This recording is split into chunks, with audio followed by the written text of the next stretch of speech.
Kasih ibu kepada beta tak terhingga sepanjang masa, hanya memberi tak harap kembali, bagai sang surya menyinari dunia. Hai sahabat Premier, apa kabar? Tetap sehat, tetap semangat. Ketemu lagi nih sama Kak Oge. Kali ini di Obras Kak Oge kita mau membahas sesuatu yang sangat mengharukan, sangat menyentuh, karena kita mau ngomongin surga di telapak kaki ibu. Kan pasti sahabat Premier udah pada tahu ya kenapa sih ada di telapak kaki ibu, karena memang yang berjuang melahirkan seorang putra atau putri adalah seorang ibu. Dan saat ini kita ditemenin oleh dua orang dokter-dokter hebat, dokter-dokter handal, yang memang tugasnya beliau-beliau ini melahirkan atau membantu melahirkan putra-putri daripada sahabat Premier. Kita kenalan dulu ya sahabat Premier. Yang pertama ada Dokter Rudianti. Halo dokter, halo. Apa kabar, sehat? Dokter Rudianti ini adalah dokter hebat, anaknya dua, dokter semua, cakep-cakep lagi. Bener deh. Dan selanjutnya ada Dokter Didi. Apa kabar dokter? Halo. Dokter Didi ini lebih hebat lagi. Lahirnya aja nanti pas hari ibu. Jadi kayaknya udah ini banget, dia udah TOP BGT banget. Oke sahabat Premier, kita mulai ngobrol-ngobrolnya. Hai Dokter Anti, Dokter Didi, sehat-sehat ya dok? Nih lagi pada sibuk praktek, sibuk periksa pasien, diminta datang kita ngobrol nih dok. Terima kasih banyak sudah meluangkan waktu. Memang saat ini sih kita mau ngomongin bagaimana kita mempersiapkan ibu-ibu, terutama sahabat Premier, untuk hamil, melahirkan, nifas bisa dalam kondisi sehat ya Dokter Didi, dan terutama bayi-bayinya itu juga sehat gitu ya dok ya. Dokter Anti, aku mau nanya dulu nih sama Dokter Anti, gimana nih dok cara kita rumah sakit, terutama dokter, mempersiapkan seorang ibu itu melalui kehamilan yang baik, persalinan yang baik, dan bayinya juga baik. Gimana tuh dok, bisa diceritain nggak dok? Ya, kan seorang wanita kalau dia sudah memutuskan menikah kan konsekuensinya pasti berkeinginan untuk mempunyai keturunan, betul, untuk hamil. Jadi artinya kalau dia sudah memutuskan menikah dan berkeinginan untuk mempunyai anak, dia harus mempersiapkan dirinya bahwa saya harus menjadi perempuan yang sehat. Terutama itu ya dok, perempuan yang sehat. Betul. Jadi artinya kalau memang dia punya riwayat penyakit terdahulu yang pernah menimpa dirinya, ya dia harus mengkonsultasikan kepada dokter yang sebelumnya untuk apakah penyakit yang dahulu masih berada di dalam tubuhnya atau tidak. Kedua juga kalau tidak ada, ya harusnya wanita itu harus mempersiapkan diri. Yang paling penting adalah sebenarnya faktor gizi ya Mas Dia. Faktor gizi. Ya karena saya lihat banyak sekali anak-anak perempuan sekarang yang tidak mengkonsumsi makanan yang sehat ya. Jadi mereka makan enak, makan banyak, tapi belum tentu sehat. Ya. Jadi artinya belum tentu juga bahwa dia tidak menderita misalnya anemia. Atau misalnya ternyata dia gula darahnya tinggi. Sama itu tuh dok, kan sekarang banyak anak remaja tuh yang pada diet itu loh dok. Itu kan juga bisa ya dokter Didi, ya bisa bikin anemia. Jadi ya dok. mungkin persiapannya yang terutama adalah apakah ada faktor penyakit penyerta sebelumnya. Kemudian kalau tidak ada ya dia harus mempersiapkan kehamilannya, artinya dengan status kesehatan yang baik. Jadi intinya dia harus setelah dia menikah, dia siap menjadi ibu, jadi dia merencanakan kehamilan yang sehat. Jadi hamilnya itu benar-benar direncanakan ya dok. Nah, dokter Didi, kalau misalnya nih dok nggak sengaja hamil, jadi misalnya hamil misalnya gitu ya, dan saya nggak sengaja atau saya nggak merencanakan karena saya punya darah tinggi, saya punya diabetes misalnya gitu tuh dok. Apa yang dokter jelaskan atau dokter lakukan kepada pasien tersebut dok? Ya, jadi begini, orang hamil itu kan tadi benar ya, kita bilang orang hamil itu mesti siap untuk hamil. Betul. Karena itu kalau nggak sengaja hamil, kita harus namanya kalau dalam bahasa manajemen risiko, mitigasi risiko. Orang hamil itu bahayanya apa aja sih? Yang ternyata penyulit kehamilan itu kalau di kita banyak penyakitnya kira-kira ada 3, ada Oh, ada 3 ya dok ya? Bisa dia kena pendarahan, bisa karena dia hipertensi karena hamil, atau karena darah dingin karena hamil, atau infeksi karena hamil. Oke. Tapi kalau di luar negeri orang mengelompokkan jadi 5. Oh, jadi tambah 2 lagi ya dok ya? Mereka sebut the 5 killers. The 5 killers. Jadi selain yang 3 tadi, ada persalinan macet, kemudian ada penyulit keguguran, penyulit abortus. Nah, oleh karena itu, kalau nggak sengaja hamil, kita harus mengenali nih orang hamil ini siapa yang hamil kan gitu. Oke. Jadi kalau kita dulu periksa hamil itu cuma 4 kali katakanlah. Betul, iya. Nah sekarang orang hamil kan ada 3 trimester. Trimester 1, trimester 2, trimester 3. Yaitu 3 bulan pertama, 3 bulan kedua, 3 bulan ketiga ya dok ya? Nah, waktu trimester pertama ini sebaik-baiknya kita kenal nih siapa yang hamil, atau yang hamil mengenali dirinya. Oke. Jangan-jangan dia punya penyakit diabetes, artinya kencing manis sebelum hamil, namanya pregestational diabetes. Ada penyakit tiroid misalnya. Iya. Terus ada tadi yang gizinya mesti siap. Iya betul, yang tadi dokter Ati bilang ya dok, anemia ya dok ya. Terus ada penyakit-penyakit lain yang mungkin kalau dia punya penyakit infeksi, karena infeksi dia suka keputihan, infeksi saluran reproduksi itu nanti beresiko anaknya lahir prematur. Gitu.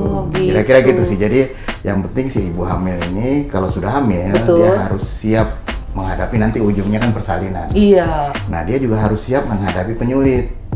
Jadi kemungkinan-kemungkinan yang bisa terjadi pada saat dia mau bersalin itu ya dok. Jadi oleh karena itu orang hamil harus periksa hamil. Iya betul, periksa hamil. Dan mungkin kalau tadinya kan ya dokter Anti kan kita kan kalau misalnya periksa hamil kan kalau menurut literatur yang lama ya dok, trimester 1 berapa kali, trimester 2 berapa kali, ya 1 kali, trimester 3 2 kali ya dokter ya. Nah dokter Anti kalau misalnya menurut dokter Anti nih, kalau memang si pasien itu ada satu penyulit gitu ya dok ya, kemudian setelah dokter periksa, nah nanti dokter kalau misalnya penyulitnya misalnya hipertensi, nanti dokter refernya ke dokter internis gitu dok, atau bagaimana dok? Ya pada dasarnya kan kita punya masing-masing tanggung jawab ya. Betul. Jadi artinya kalau memang dia punya penyakit penyertanya itu dimulai sebelum dia hamil atau awal dari kehamilan, ya nanti kita akan bersama-sama dengan dokter yang pada bidangnya mengawasi. Artinya kalau memang dia hipertensi dalam kehamilan, kan kita bisa bersama-sama dengan dokter penyakit dalam untuk menilai, memberikan pengobatan yang paling tepat ya dok, tepat, paling prima, sehingga bisa menghantarkan ibu itu sampai 9 bulan. Karena bisa saja hipertensi itu menyebabkan bayinya terhambat pertumbuhannya kalau tidak terkontrol secara baik. Gitu. Jadi memang kayak tiroid juga misalnya, atau diabetes ya kan harus bersama-sama mereka yang melakukan pengobatan dengan memonitoring bagaimana gula darahnya, kalau naik dosisnya dinaikkan, kalau turun diturunkan lagi. Ya, jadi betul. Kan itu adalah kompetensinya. Dari dokter penyakit dalam. Jadi dokter kebidanan bekerja sama dengan dokter-dokter tersebut ya dok ya, supaya kehamilan itu bisa berjalan dengan baik sampai nanti proses bersalin gitu ya dok ya. Terus gini dokter Didi, kan tadi kan dokter Anti udah cerita tuh bahwa kita juga kalau misalnya dia ada kencing manis, ada hipertensi, itu kan kalau dari dokter Anti ibunya juga diperiksa. Kemudian dari segi bayinya gimana nih dok? Ya itu yang unik dari orang hamil kan ada ibunya ada bayinya, penumpangnya di dalam. Betul. Oleh karena itu kita punya suatu kiat yang namanya prenatal diagnosis.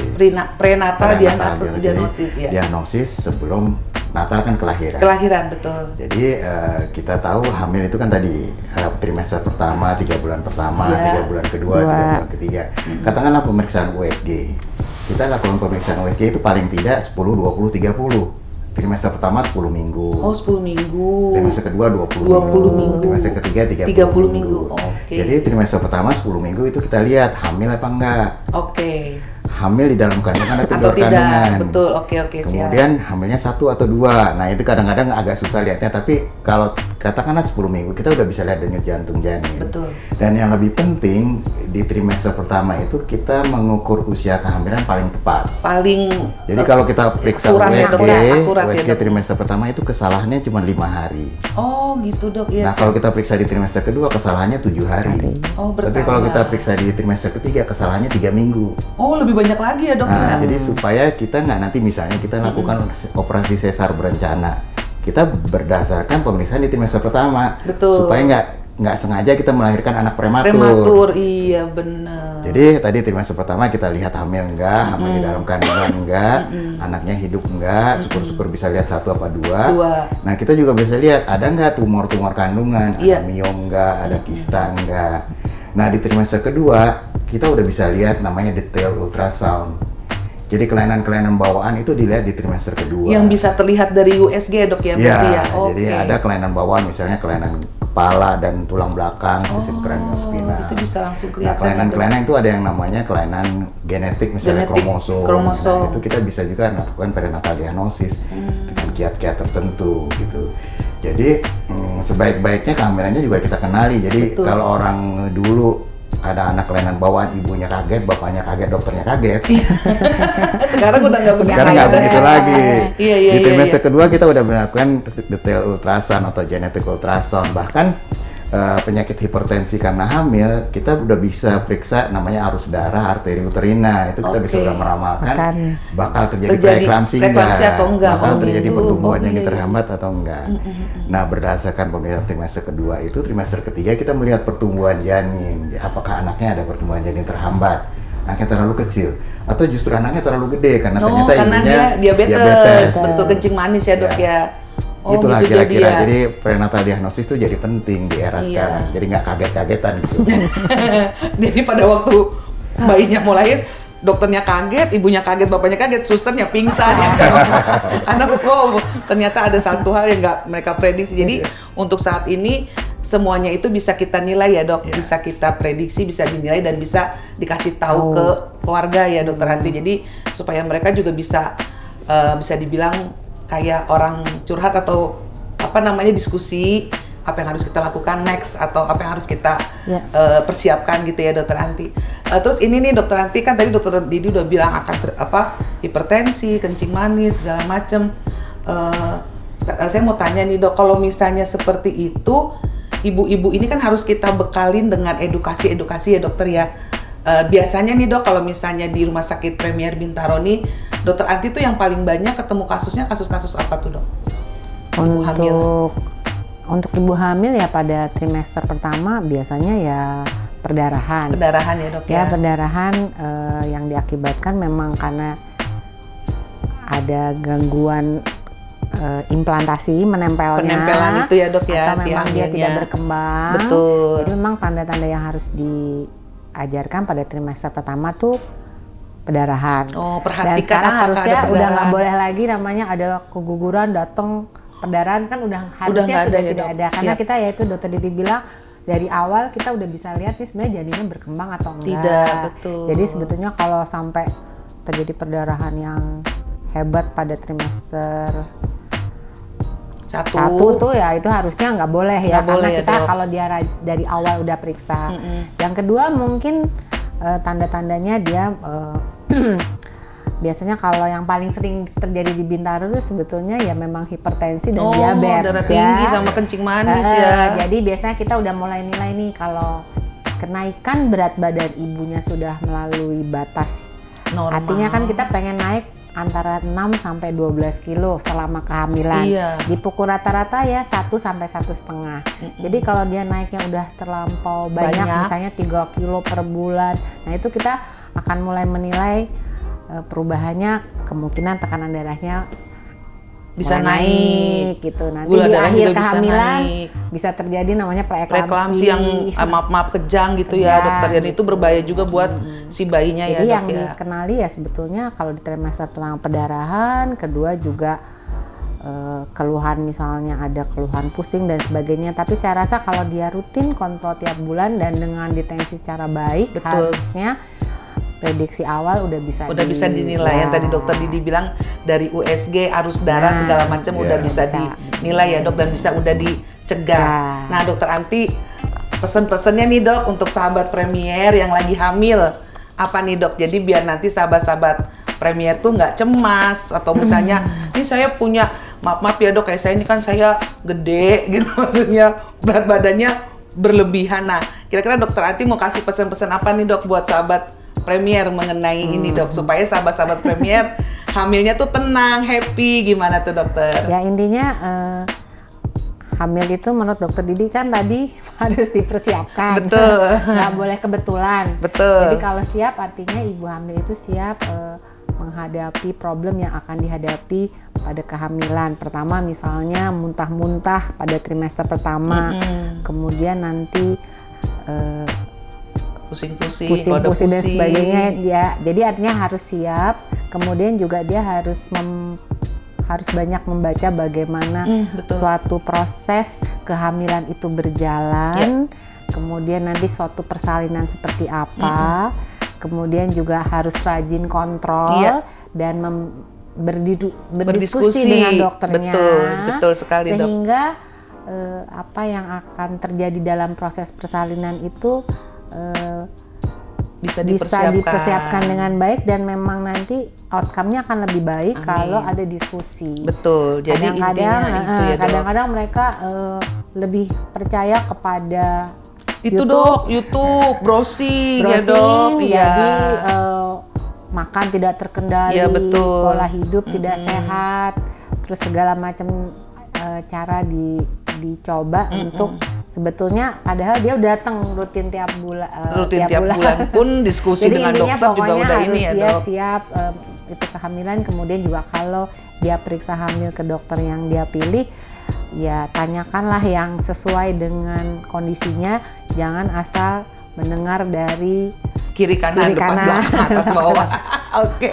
Itu ya dokter, pesannya tuh sahabat Premier ya Dokter Anti. Tenang aja, nggak usah pusing, datengin dokter tiap bulan, diskusi sama dokter, jangan sama browsing, nanti malah puyeng. Dokter Didi apa Dok pesannya Dok buat sahabat Premier? Iya, tadi kan orang hamilnya ternyata banyak mitosnya. Betul, iya. Mitosnya. Sebenarnya tadi browsing itu juga bolehlah dikerjain. Boleh, tapi jangan ditelan bulat-bulat ya Dok. Dicerna dengan sehat gitu. Iya, artinya benar. kalau sempat misalnya katakanlah saya lihat di Google kayak gini, nah di print aja atau mau dilihat diskusikan sama dokter Anti besoknya. Benar. Jadi artinya informasi itu kita cerna dengan sebaik-baiknya. Terus ya yang tadi awal kita bilang orang hamil itu mesti direncanakan. Kalau nggak pengen hamil, kita punya teknologi yang namanya kontrasepsi. Keluarga berencana ya Dok, betul. Jadi kontrasepsi itu mencegah kehamilan yang tidak diinginkan. Betul. Karena kalau dia nggak hamil ya tidak bakal timbul penyulit kehamilan, kan nggak hamil. Gitu. Iya, oke tuh teman-teman. Jadi kalau sahabat Premier udah siap hamil, rencanakanlah dengan baik gitu ya Dok. Tapi kalaupun belum siap hamil, sahabat Premier juga bisa menggunakan kontrasepsi, keluarga berencana. Jadi intinya kita menyiapkan apa Dok? Generasi sehat, ibu sehat, generasi sehat, investasi masa depan untuk Indonesia ya Dokter. Saya setuju banget. Nah jadi gitu ya sahabat Premier, dalam rangka memperingati Hari Ibu.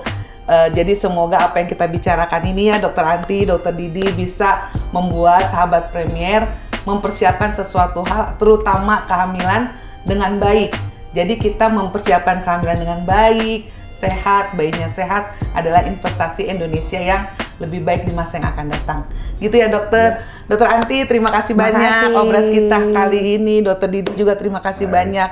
Nanti kalau hamil datang ke Dokter Anti dan Dokter Didi biar di-prepare, biar observasi ya Dok, dari hamil sampai lahiran. Oke, sahabat Premier, demikian obras KOGE saat ini. Sampai ketemu di masa yang akan datang. Dah.